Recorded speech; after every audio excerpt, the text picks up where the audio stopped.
desire to hear, but they do it in pretense. Forever since we saw love fail and worth go declining, solace has had no great savor, nor did any man rejoice in singing.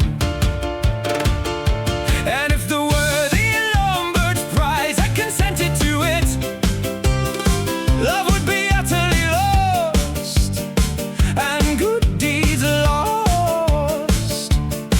But worth, through their virtue, grows and is strengthened.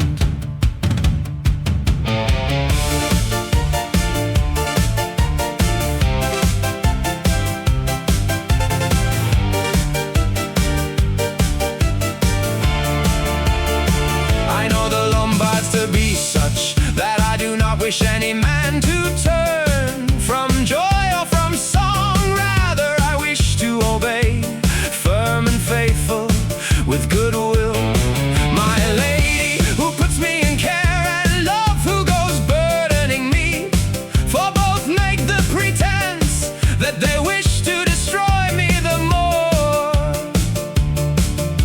But after my sorrow has grown, I shall have joy grown, when love, which has conquered me, will have conquered her for me.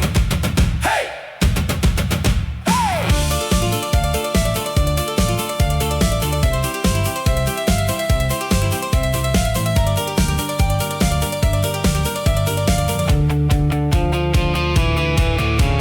Love pursues me threatening, so that I cannot flee. Her who flees before me I cannot follow.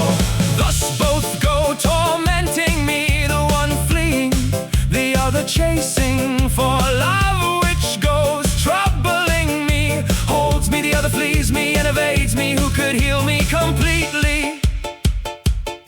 The one takes me, the other refuses me. Yet I do not refuse, for I hope to have help from it, if only she greets me.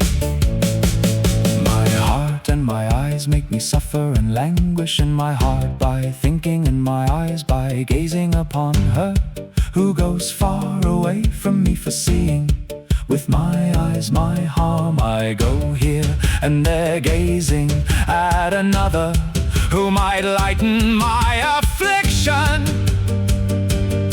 But it is too late for repenting, for my faithful heart, which does not change, tells me that I should not change, and does not wish another to aid me if she does not aid me. Rightly does it go lamenting, for it grows angry with my eyes. For too late they go gazing at the noblest one who is gazed upon. So the heart complains, desiring, for well over 2 years have passed, that I have not seen, except in thought, a noble, gracious person, for which often I lament and sigh.